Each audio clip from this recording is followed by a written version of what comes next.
Лекциянын темасы советтик агрардык саясаттын Кыргызстанда ишке ашышы.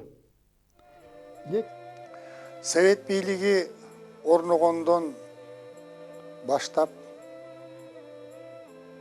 Совет өкмөтү Советтик Россиядагы эң негизги маселе болгон жер маселесин чечүүгө аракет жасаган. Жер маселеси боюнча өзүнүн саясатын ал жер жөнүндөгү декретте Совет бийлиги жарыяланган күнү эле Советтердин бүткүл Россиялык 2-чи съездинде жарыялаган.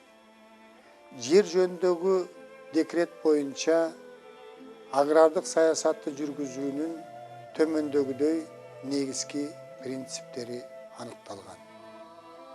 Биринчиси бул помещиктин жерлерин конфискациялоо, аларды мамлекеттин менчиги деп жарыялоо.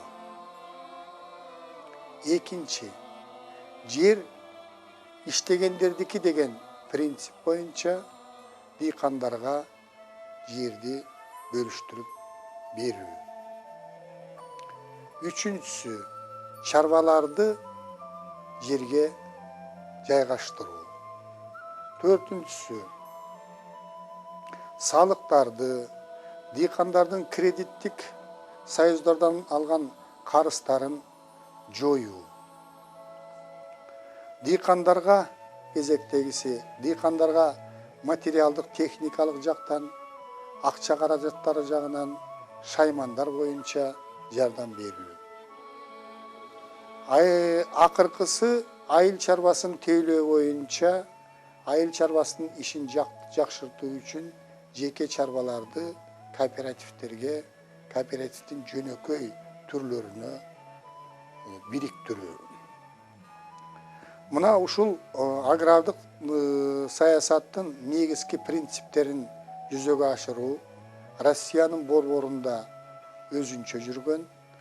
Ал эми чет жакаларда, Түркстанда, анын ичинен Кыргызстанда ишке ашыруу ушул жердеги өзгөчөлүктөрдү эске алуу менен ишке ашырылган. Түркстанда мурунтадан эле жер маселеси өтө курч турган. Ошону менен катар эле суу маселеси дагы өтө өзгөчө орчундуу маселелерден болгон. Ошондуктан 1918 жылы 17 майда Владимир Ильич Ленин Түркстанда сугат иштерин уюштуруу жөнүндө атайы декретке кол койгон. Бул декрет боюнча Түркстандагы сугат иштерин жакшыртуу үчүн 50 миллион рубль акча каражаты бөлүнгөн. Ошонун 3 миллион сому, 3 миллион рубли ушул чөйрөндөгү чүй сугат тармактарын жакшыртууга бөлүнгөн. Ушул Кыргызстандагы жер маселеси жана суу маселесин чечүү үчүн 1921 жылдын башында эле Түркстанда жер суу реформаларын жүргүзүү жөнүндө атайын чечим кабыл алынган. Жер суу реформаларынын биринчи этабы Кыргызстанда 1921-22 жылдары жүргүзүлгөн. Бул реформанын негизги максаты бул колониялык Россиянын мезгилинде орус дыйкандары ээлеп алган жерлерди кайрадан бөлүштүрүү максатын көздөгөн. Анткени Россиянын борбордук бөлүктөрүнөн келген дыйкандар Чүйдөгү, Ферганадагы, Ысык көлдөгү жерге ылайыктуу деген айдоо жерлерине өтө ыңгайлуу жерлердин бардыгын тең өздөрү ээлеп алышып, суунун баштарына айыл кыштактарын орноштуруп алып, жолдун бойлоруна айыл кыштактарын орноштуруп алып, жергиликтүү элге көп кыйынчылыктарды туудурган. Ошондуктан реформанын биринчи этабында ошол орус дыйкандары менен жергиликтүү элдин ортосундагы жерге карата теңсиздикти жоюу максаты көздөлгөн. Реформанын экинчи этабы 1923-26 жылдары негизинен Жети сууда жүргүзүлгөн. Мында негизги максат жерсиз дыйкандарды жерге отурукташтыруу болгон. Ошол ири жерлерин конфискациялоо, ошол дыйкандарга кайрадан бөлүштүрүп берүү. Бул этапта жер бөлүштүрүү социалисттик мүнөздө болгон. Эмне үчүн бул экинчи этабы негизинен ушул Жети сууда жүргөн дегенде, анткени ушул Жети сууда колониялык режим өтө күчтүү жүрүп, ушу жерге жарактуу, айдоого жарактуу жерлердин көпчүлүгүнө орус дыйкандары массалык түрдө уюшулуп отурукташып алган. Ошондуктан алардын жери алынып, жергиликтүү 40 миңден ашык дыйкандарга жер берилип, алар жерге отурукташкан.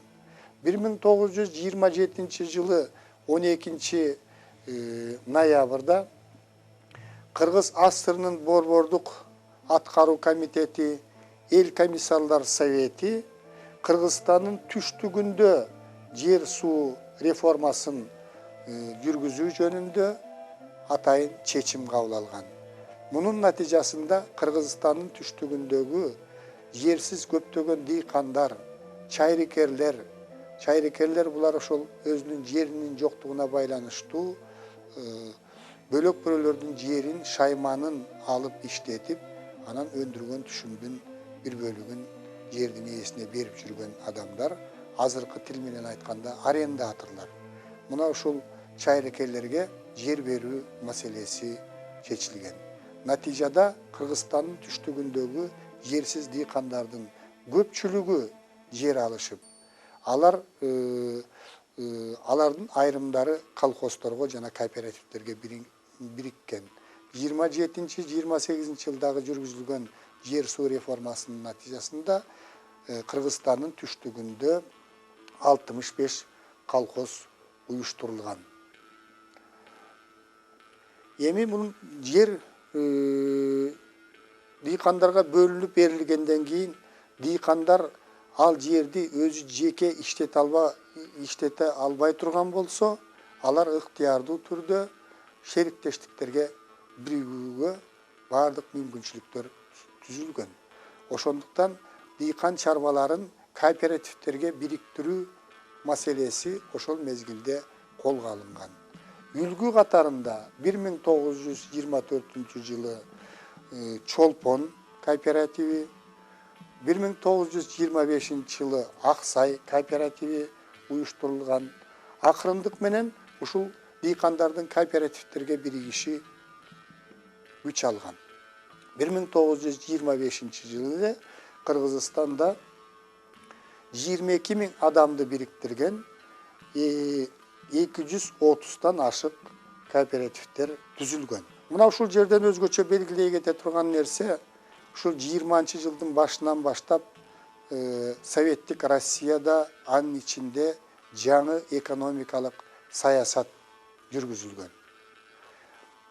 Студенттердин көпчүлүгү биздин байкашыбызча ушул жаңы экономикалык саясаттын маңызын көбүрөөк түшүнбөгөндөй жүрүшөт. Ошондуктан ушуга токтоло кетейин. Жаңы экономикалык саясат бул граждандык согуштун мезгилинде жүргүзүлгөн азык-түлүк разверсткасы деген саясатты алмаштырган.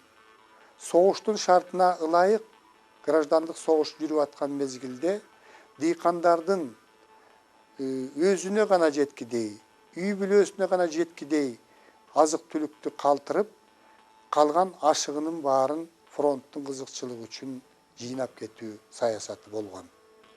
Граждандык согуш токтогондон кийин Большевиктер партиясы жаңы экономикалык саясат жүргүзүүгө багыт алган.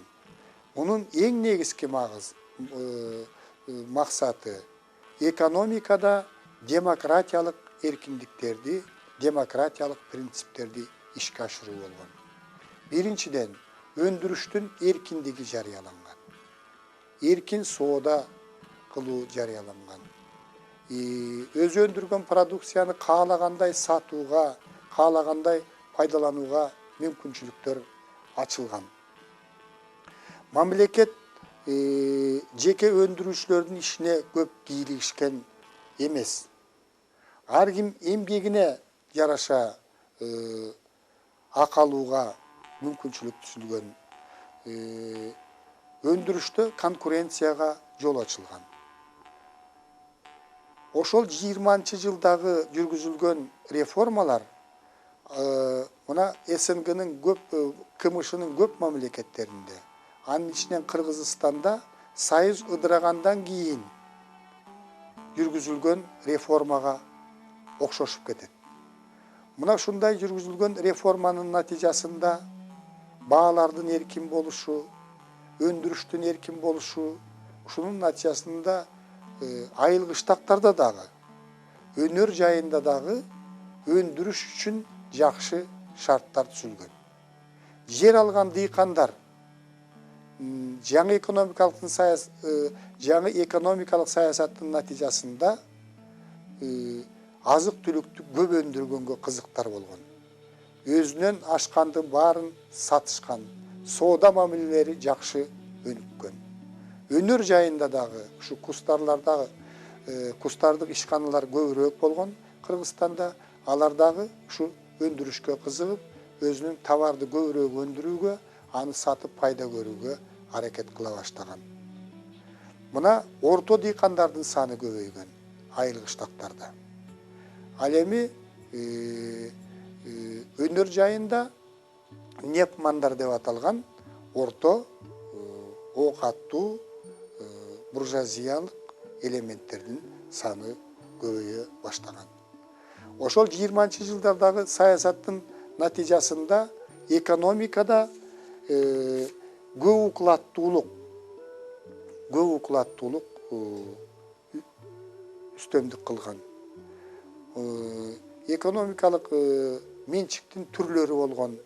Жеке менчик, негизинен дыйкандардын негизги жеке менчиги Россия боюнча 70% ээлеген, эл чарбасында 75%, а Кыргызстанда андан да көбүрөөк болгон. Россияда ошол капиталисттик менчикте жашап турган, натуралдык менчикте жашап турган, социалисттик коомдук менчикте жашап турган. Ушул менчиктердин айкалышып чогуу иштеши экономиканы көтөрүүгө жакшы шарттарды түзгөн.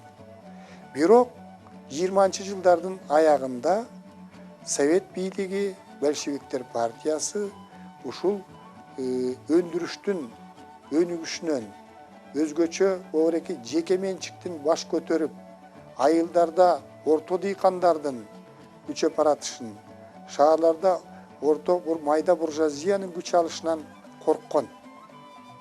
Кайрадан бул Россияда капитализм калыбына келип калат. Капитализм реставрация болуу коркунучу бар деген саясат менен акырындык менен 20-жылдардын акырынан 30-жылдардын башынан баштап ушул жаңы экономикалык саясатты бурмалап, аны токтотууга аракет кылган. Айыл чарбасындагы дыйкандардын күч алышын, орто дыйкандардын, бай дыйкандардын күчөп кетишин чектөө максатында 1929-жылы Сталин айыл чарбасын туташ коллективдештирүү жөнүндө ураанды жарыялаган. Бул боюнча большевиктер партиясынын борбордук комитети 1930-жылы 5-январда атайын токтом кабыл алган. Мына ушундан кийин айыл чарбасын массалык түрдө туташ коллективдештирүү саясаты жүргүзүлгөн. Айыл чарбасын коллективдештирүүдө Лениндин принциптери толук бойдон бузулган. Биринчи принцип: айыл чарба кооперативтерине дыйкандар өз ыктыяры менен бірігіші керек болған. Бұл принцип толық бойдан бұзылып, Советтер Союзы бойынша социалистік мелдеш башталған, ерегішүү башталған. Ошондой эле мелдеш, ошондой эле ерегішүү Кыргызстанда дагы жүргөн. Ар бир региондо жетекчилер тезирээк ушул саясатты ишке ашырууга, тезирээк рапорт берүүгө аракет кылышкан. Айрым жерлерде ушу көчмөн чарбаларды тез эле ушул колхоздорго бириктирип, планды 90%-ке, 100%-ке аткардык деген рапорттарды бере баштаган. Мына мисалдарды айталы. 1929 жылы дыйкандардын 6,6% эле колхоздорго бириккен эле. Туташ коллективдештирүү саясатын күчөтүүнүн натыйжасында 1930 жылдын мартында 3 айдын ичинде эле дыйкандардын 37,2% колхоздорго зордуктап киргизилген. Колхоз ишин жакшыртуу үчүн, колхоздордун ишин уюштуруу үчүн борбордук Россиянын борбордук бөлүктөрүнөн жумушчуларды жөнөтө баштаган. Ошол мезгилде 25-чилердин кыймылы деген атайын кыймыл пайда болгон. 25 000 жумушчу ушул айыл чарбасын туташ коллективдештирүү саясатына катышат деген максат менен айыл кыштактарга жөнөтүлгөн. Булардын ичинен албетте ушул социалисттик курулуш үчүн, айыл чарбасын социалисттик негизде кайра куруу үчүн аракет кылган миңдеген ак ниет адамдар болгон. Бирок айыл чарбасынын өзгөчөлүктөрүн билбегендиктен, айыл жеринде жашоону түшүнбөгөндүктөн көпчүлүктөрү кайра кайтып кеткен учурлар болгон. 1930 жылы март айында Сталин ийгиликтен баш айлануу деген макаласын жарыялаган. Бул макаласында ошол коллективдештирүүнүн жүрүшүндөгү кемчиликтер, аша чабуулар сынга алынган. Бирок жерлерде коллективдештирүү ишиндеги кемчиликтер четтетилмек турсун, ошол массалык түрдө дыйкандарды коллективдештирүү иши мурдагыдан дагы күч алган. 1932 жылы Кыргызстанда 1522 колхоз түзүлгөн. Дыйкан чарбалардын 68%-тен ашыгы колхоздорго бириктирилген. 1937 жылы дыйкан чарбалардын 98,9% колхоздорго зордук жолу менен бириктирилген. Bir колхозго Кыргызстан боюнча 100 кожолук туура келген. Ошентип Улуу Ата Мекендик согуштун алдында 1940 жылга карата агрардык социалисттик агрардык реформанын жүрүшүндө Кыргызстандагы бардык дыйкан чарбалар коллективдүү чарбаларга, колхоздорго бириктирилген. Бул колхоздоштуруу саясатында жетишкендиктер менен катар бир катар кемчиликтер кетирилген.